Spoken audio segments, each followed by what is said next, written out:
Continuamos con Todo Pasa Actualidad y en este momento estamos en comunicación con Julio César Toucedo. Él es médico especialista en gestión hospitalaria y además es director del SEMA. Bueno, en principio saludarte, ¿cómo estás? Buenas tardes, Marco, ¿cómo estás, Juan? Muy bien, muy bien. Bueno, yo preocupado, la verdad que los números de la ciudad no parecen bajar después de haber vuelto a una fase 3 que había traído, por cierto, bastante cuestionamientos, no porque no fuera justa, sino porque la sociedad un poco también te va marcando los límites de hasta dónde acepta ciertas restricciones y bueno, ese avance que se había dado en algún momento hace que el retroceso sea más difícil. Bueno, te quería preguntar cómo ves vos la situación actual en la ciudad. Sí, realmente muy profundamente preocupado. Ciertamente el impacto positivo que tuvo inicialmente la cuarentena, muy bien explicada y muy bien organizada, empezó a agotarse en sí misma, digamos, porque ciertamente los factores sociales, económicos, que tienen un rol importante en toda esta situación, empezaron a jugar un factor como factor en contra, ¿no? Mm. Igualmente vamos, amén de eso, preocupados fundamentalmente por la conducta como sociedad. Uno puede entender, digamos, que una persona tenga que ir a trabajar para ganar su sustento y eso es absolutamente respetable y entendible. Digamos que las personas por cuestiones sociales tengan que acercarse a su familia y romper, digamos, la cuarentena por este motivo, el aislamiento por este motivo. Pero vemos con mucha preocupación reuniones sociales, asados, partidos de fútbol, gente tomando mate en la playa, que generan mucha preocupación, digamos, porque esto es un foco activo de contagio que va a hacer que esta curva, vamos, no se aplane. Y con los valores que estamos teniendo en los últimos días y con la tensión a la cual está sometido el sistema sanitario, que está al margen, al límite, digamos, de su capacidad de respuesta, uno ciertamente se preocupa y se empieza, digamos, a plantear si Mar del Plata puede empezar a vivir escenas tan desgarradoras como lo que se ha visto en otros países, ¿no? Ciertamente es muy preocupante toda esta situación. Claro, lo que pasa también es que hay como varios puntos a analizar. Uno podría ser, y me parece que no es menor, es el manejo de la información sobre la situación de la ciudad. Yo, por ejemplo, estoy viendo que entre lo que el municipio declaró ayer en el parte de las 20 horas más o menos y lo que la provincia está dando en estos momentos, tengo casi 600 casos más, ¿sí? Y la realidad es que yo lo estoy viendo desde mi compu, la última actualización es a las 14 horas, pero el municipio te viene contando la información casi 48 horas atrás de lo que sucede. Y entonces, esa diferencia que ya tenemos en la comunicación oficial, más los muertos que sí, obviamente se cuentan en el momento, hoy ya creo que tuvimos 5 en lo que va del día, eh, confunde un poco en esto de decir, ¿cuál es la real situación? Y después la escuchaste a la secretaria decir que en realidad hay una tensión en el sistema, pero que no es grave. La concejal Mercedes Morro también dijo lo mismo, según ella apoyándose en los dichos de la secretaria. Entonces, hay como un discurso un poco distorsionado entre lo que parece ser el trabajador, el que está poniéndole las horas de laburo y estrés y demás en el día a día, y lo que dicen desde el gobierno. A ver, digamos, creo que vos has dado en un punto clave. Si aquellos que están en la línea de batalla, aquellos que están, digamos, poniéndole el cuerpo a la situación, manifiesta, como hemos escuchado, vamos a intensivistas de la ciudad, a los coordinadores de la terapia intensiva del Hospital Internacional General de Agudos, a la gente de FECLIVA, digamos, a las clínicas privadas, y todas hablan, digamos, de un inminente colapso, de una situación, digamos, de potencial gravedad sanitaria, y digamos, si se lo contrapone, digamos, con los planteos que hace el municipio, que ciertamente, digamos, desde un principio, aunque le dio jerarquía al tema, digamos, siempre, digamos, tuvo una tendencia a reducir, digamos, o a minimizar con respecto a la realidad cierta bajo la cual estaba. No digo, digamos, que dijera que era una cuestión menor, pero siempre un paso para atrás, ¿no? Mm. Incluso, digamos, a ver, insisto, vamos, los factores económicos y sociales no pueden dejar de ser pesados a la hora de tomar decisiones sanitarias. Pero, digamos, el escenario bajo el cual nos enfrentamos es tener que volver a fase 1 porque tenemos muertos en la calle. Claro. Este es el escenario del primer día, digamos, cuando digamos, había gente que hablaba, digamos, de una cuarentena interminable, la cuarentena más larga del mundo, y no sé cuánta cosa. Lo que no se estaba contando, digamos, que si no se hubieran tomado las medidas que se tomaron desde el inicio, digamos, para poder controlar la epidemia, hubiéramos tenido que hacer lo mismo, pero con muertos. Claro. Con miles de muertos. Bueno, entonces, digamos, este balance, digamos, es ciertamente imposible, digamos, de dejar de tener en cuenta, pero lo sanitario, digamos, es central, porque si no vamos a pagar las consecuencias económicas, pero con muertos. Claro, sí, digamos, vas a seguir con el problema y con la gravedad que implica un ciudadano menos. Ahora, uno podría decir también que hay poca autocrítica de parte del gobierno. Si pensamos que había dos sectores que ya en Europa venían sufriendo las consecuencias del COVID, que eran la gente mayor, la adulta mayor, y específicamente lo que está relacionado con geriátricos, ¿sí? Y el personal de salud, ¿no es cierto? Ahora bien, transcurrido todo este tiempo, el famoso diario del lunes, algún aprendizaje que uno puede haber tenido, la realidad es que la ciudad empezó a sufrir y se desmorona su estructura organizativa con el caso Hussein y 2 o 3 geriátricos que anduvieron dando vueltas, explicando también que uno puede entender que se ha precarizado al sector salud y a los trabajadores de la salud y entonces deambulan por 3 o 4 clínicas, un geriátrico y algún otro laburito particular, como factor de contagio también, si no hubo una buena cobertura sanitaria. Me parece que fallaron en lo básico y esencial. Y no hay autocrítica de eso, no se los escucha, digamos. Entonces aparece la letalidad en Mar del Plata como alta, pero te lo justifican diciendo, bueno, lo que pasa es que se murió mucha gente mayor. Bueno, sí, pero era lo que había que evitar. A ver, digamos, la característica de este virus es que es rápidamente incontrolable. Es decir, claro, de una situación, de hecho, digamos, recibimos estos conceptos de los profesionales de Europa, quienes estaban viviendo en España, en Italia, la realidad de la epidemia en ese momento, y nosotros todavía no tenemos acá. La advertencia que teníamos era esta: ojo, no se confíen, porque esto de la noche a la mañana, digamos, es una ola de pacientes que no van a poder contener. Claro. Entonces, digamos, aunque es cierto, digamos, que hubo una desprolijidad en el manejo, digamos, de la situación en el hospital Husay, y que yo entiendo, digamos, que el brote se genera a partir, digamos, de los casos que se empiezan a gatizar ahí y se empieza a hacer, digamos, la cuestión incontrolable en la ciudad. El manejo ha sido, digamos, un tanto desprolijo, digamos, en principio por subestimar, y en segundo lugar también por alguna falta de control. Hay una cuestión también que a mí me preocupa, que es alguna falta de coordinación de las autoridades en cuanto al manejo de la emergencia prehospitalaria. Y esto lo quiero decir porque, digamos, que un paciente esté 6 horas deambulando con insuficiencia respiratoria en una ambulancia y que no consiga un centro de salud, y que el único, digamos, que esté preocupado por esta situación sea el médico que viene encima de la ambulancia, habla, digamos, de algún nivel de displicencia en la cuestión sanitaria. Porque aunque un paciente tenga una obra social, está dentro, digamos, las obras sociales están incluidas dentro del sistema de salud público. Claro. Cuando hablo del sistema de salud público, digo sistema de salud. ¿Sí? Y en este sentido, digamos, los funcionarios no pueden quitarse la responsabilidad que sobre esa situación tienen, ¿no? El que me parece a mí también es un tema relevante y que tiene que ver con lo que decís vos, son con los servicios que también el Estado da. Porque la realidad es que las críticas hacia las líneas, el 107 y el 147, ya yo hablé con Bernadette, era 15, 20 días, hoy sale publicada una nota que hizo anoche para Telefe y volvió a repetir que hay que tenerle paciencia.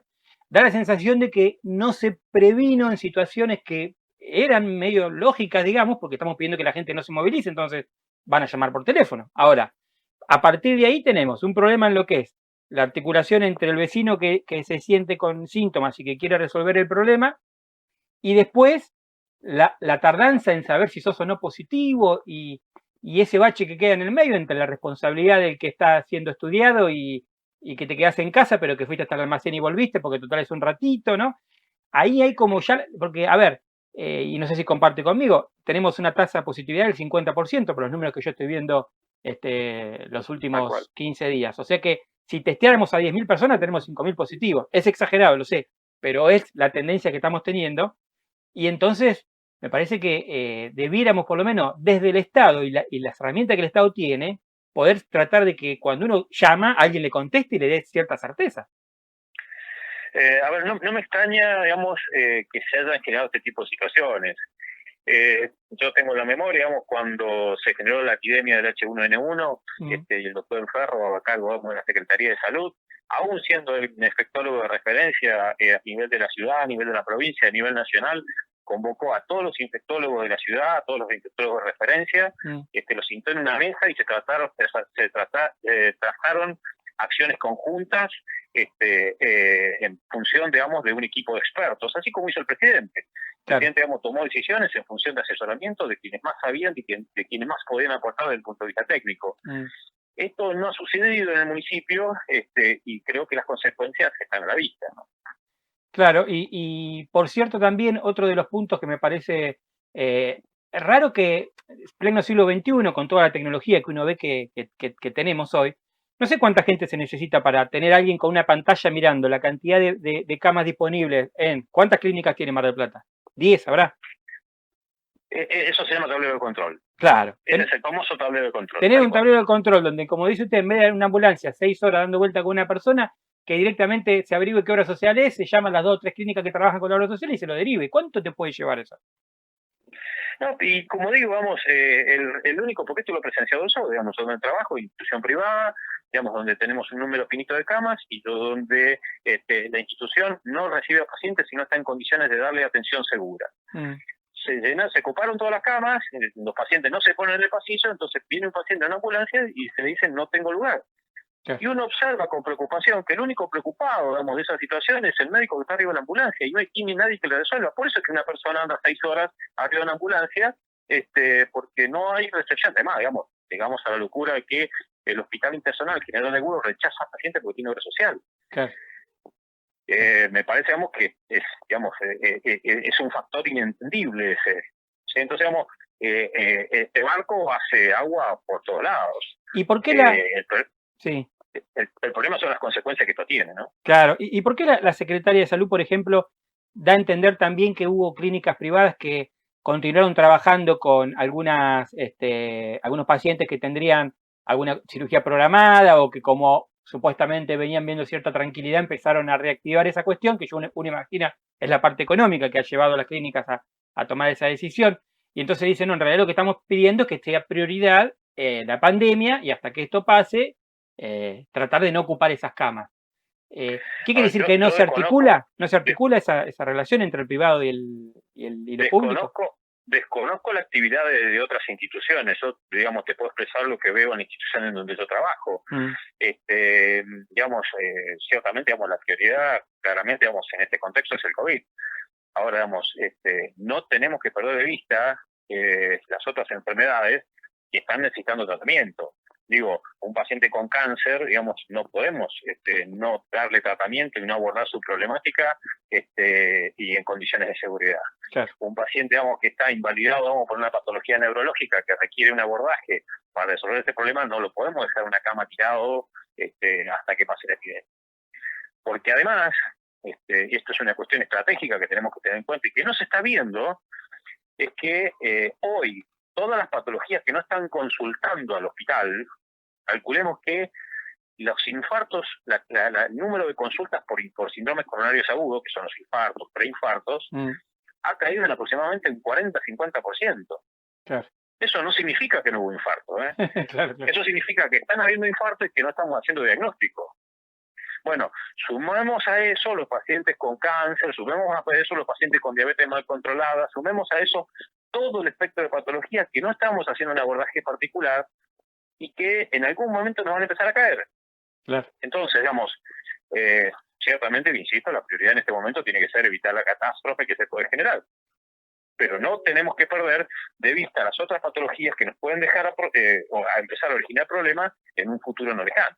Sí, porque también suponiendo que la pandemia pase, al personal lo tenés reestresado y le vas a agregar el problema de lo que uno podría decir, el problema cotidiano que está contando usted, que tiene que ver con estos pacientes que no han dejado de necesitar asistencia. Entonces la cuestión se hace muy larga y también fue otro de los argumentos utilizados por el municipio y que ciertamente se entiende, ¿no? Esta idea de tener, bueno, 40 intensivistas nada más, entonces cuando el sistema empieza a colapsar, te encontrás con que ese intensivista en vez de atender 10 camas va a atender 30 o 40 y bueno, obviamente eso es inmanejable y estamos hablando de un ser humano, no es una máquina que controla y que trabaja con recursos humanos, con enfermeros con tristeza, con angustias, con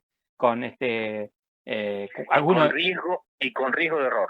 Bueno, eso es un factor menor. Exacto. Digamos, porque digamos, si hay una cuestión que no tenemos que perder de vista, incluso que creo que esta pandemia nos empieza a dejar, nos debe dejar, digamos, un aprendizaje, es empezar a reformular nuestro sistema de salud. Y uno de los factores estratégicos a pensar, digamos, para el nuevo sistema de salud que tenemos que empezar a planificar a futuro es la seguridad en la atención. Claro. Porque no se trata solamente de atender pacientes. Tiene que ser, digamos, atención en pacientes en condiciones de seguridad. ¿Por qué? Porque esto está visto, digamos, y ya, digamos, hay reportes, y de hecho, digamos, el 17 de septiembre es el Día Mundial de la Seguridad del Paciente, porque el número de pacientes que fallecen por atención en condiciones inseguras es altísimo.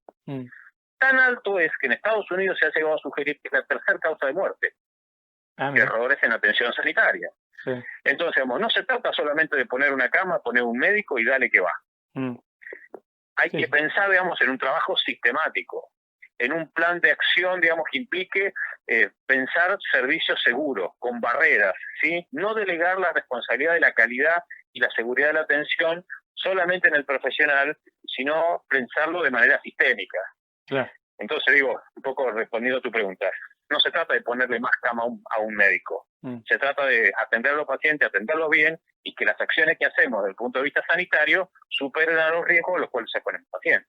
Exactamente. Sí, y también preocupa que cuando se los escucha por ahí, ahora que están empezando a pensar en tomar algún egresado de alguna escuela o algún estudiante que haya terminado y que le falte solamente la tesis y demás, se escucha con mucha insistencia hablar de la escuela privada, la FASTA, y no se habla de la escuela pública, cuando tenemos egresados enfermeros todos los años, hay una licenciatura ahí. Son cosas que también llaman la atención, como parecieran no darse cuenta que tienen un recurso humano disponible. Yo creo que si abrís una bolsa de trabajo, seguramente mañana tenés 100 interesadas en poder trabajar y descomprimir a ese sector que también está sufriendo, que es el sector de enfermería, ¿no? Pero te quería preguntar, porque hay una diferencia muy importante en lo que el municipio comenta con respecto a casos estrechos de confirmados, ellos tienen un 55%, mientras que en provincia tiran que de transmisión comunitaria están llegando al 56%. Entonces, y por ejemplo, el municipio dice que de circulación hay 19. ¿Por qué puede tanta diferencia entre unos datos y otros si se supone que los datos salen de acá? A ver, digamos, yo la información en la mano no la tengo. Claro. Sí es cierto, digamos, que cuando se hace el análisis, digamos, en la institución de su trabajo, digamos, hacemos la ficha epidemiológica, a veces salen datos que cuando se profundizan terminan siendo, digamos, un poco más claros. A veces se oculta información. Bien. Y ahí puede ser, esa puede ser la diferencia que llega. Para darte una opinión seria, digamos, debería tener los números en la mano, y no los tengo. Perfecto. La verdad que para opinar seriamente, digamos, debiera tener esos números. Perfecto. Pero lo cierto es que, como estamos viendo el porcentaje de positividad, también nos da a entender de que ya el virus está teniendo una circulación importante, e incluso ha llegado a ámbitos que no había llegado, como es el tema de medios de comunicación y demás, que hasta ahora se venía salvando y bueno, y ya la ha tocado algunos. A ver, digamos, yo creo que la circulación comunitaria está hace rato. Si se quiere, digamos, desde la ventana que yo puedo ver, digamos, que son los pacientes que consultan en el lugar donde yo trabajo diariamente, de cada 10 pacientes que consultaban, 3 solamente tenían nexo epidemiológico y 7, digamos, venían, digamos, que no se encontraba el nexo epidemiológico. Claro. Pero, digamos, yo estoy viendo, digamos, desde un agujero, digamos, de una ventana y no estoy viendo el panorama completo. Pero yo creo, vamos, que en función de lo que ha venido sucediendo, la circulación comunitaria estaba mucho antes de que se le declarara oficialmente. Exactamente. Sí, y también es cierto que la presión económica y demás. Y bueno, y ya para agradecerte estos minutitos, por supuesto siempre muy interesante conocer la opinión de los que saben. ¿Cómo ves el futuro? Si crees que se puede salir, como también un poco lo planteabas vos, ¿no? De salir de esta pandemia pensando una salud pública un poco más eficiente y a lo mejor hasta incentivando a ese médico que terminen, me decían que para ser terapista creo que son 3 años más y hay que pagar y hay que hacer cursos caros y hay que irse a otra ciudad. ¿Eso es así, efectivamente? A ver, digamos, en cuanto a la formación intensivista, es así, digamos, es una formación que no es necesario irse afuera, digamos, de hecho, la mitad de las vacantes de la residencia de terapia intensiva del hospital internacional quedan sin ocupar. Mira. Perdón por ser autorreferencial, pero yo primariamente digamos, hice mi formación en medicina interna y en segundo lugar, mi segunda formación fue en terapia intensiva. Dejé de hacer terapia intensiva hace 14 años por las condiciones de trabajo en las cuales yo estaba sometido y por los riesgos de errores, digamos, porque tener que hacer 2, 3 guardias juntas. Y bueno, digamos, y así como yo dejé de hacer terapia intensiva, te puedo decir, digamos, un listado muy largo de profesionales de primer nivel, incluso profesionales formados en inferior en terapia intensiva, que dejaron la especialidad básicamente por las condiciones de trabajo a las cuales eran sometidos. Claro. Y en cuanto al sistema de salud, yo creo que esta es una gran oportunidad. Yo creo que pensar que nuestro sistema de salud, después de la pandemia, funcione igual de como venía funcionando, va a ser definitivamente un gran fracaso que vamos a tener como sociedad. La pandemia nos ha enseñado el valor que tienen los servicios de salud en la constitución de una sociedad y en la necesidad de que esos servicios de salud sean de calidad y de cantidad suficiente. ¿Hace cuánto que venimos hablando, digamos, de que la ciudad tiene déficit de camas? Nosotros hicimos un estudio cuando estuvimos en la gestión, hicimos una identificación que faltaban por lo menos 250 camas en la ciudad. Digamos, venimos sosteniendo hace mucho un grupo de trabajo que decimos que además, digamos, de pensar en servicios, tenemos que pensar en servicios de calidad. No se trata solamente, digamos, de cortar cintas, sino de pensar, digamos, después de que traspasamos esa cinta, cómo funcionan esos servicios que inauguramos. Cambiar los métodos de gestión, ¿sí? Es indispensable, digamos, que las instituciones de salud modifiquen sus mecanismos de gestión.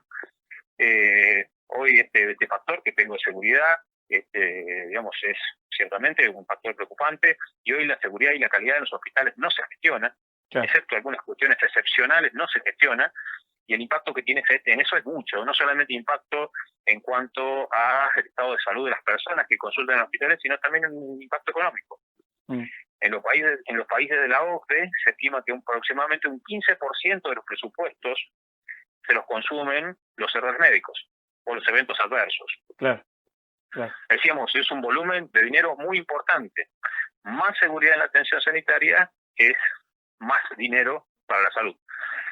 Pero, digamos, hay que reformular la forma de hacer las cosas. Exactamente. Digamos, a ver, digamos, en el siglo XXI, cuando con el celular podemos hablar con un amigo por video chat que vive en Europa o en Estados Unidos, que una persona tenga que ir a las 4 de la mañana al hospital a pedir turno, es ciertamente, digamos, es trágico. Claro. Es trágico. Esto no puede seguir pasando. Entonces, yo creo que la pandemia, digamos, grandes crisis son grandes oportunidades. Y la crisis de la pandemia debe ser aprovechado como una gran oportunidad para reformular el sistema de salud. Desde cabo a rabo, yo creo que hay que reformularlo desde sus raíces. Nosotros del Foro Popular de Salud, oportunamente, planteamos 3 ejes estratégicos a trabajar. El primero en el primer nivel de atención, en el cual los centros de atención primaria de salud sean los termómetros sociales y sanitarios de cada área programática. Es decir, digamos, que cada centro de salud sepa de qué se enferma su gente, de qué se muere su gente, si consulta, si no consulta, si se hace los controles o no se hace los controles. Claro. Hospital municipal de segundo nivel, con gestión de calidad, que dé resultados, y un hospital SAMIC, un hospital como el Cruce o un hospital como el Garrahan, que dé alta complejidad para la región. 3 estructuras que además tienen que trabajar en red, no independientes y disociadas como sucede hoy. Claro, digamos, eso es cada clave. cual hace sus acciones y no sabe lo que pasa en el otro lugar. Claro. Tienen que trabajar en red.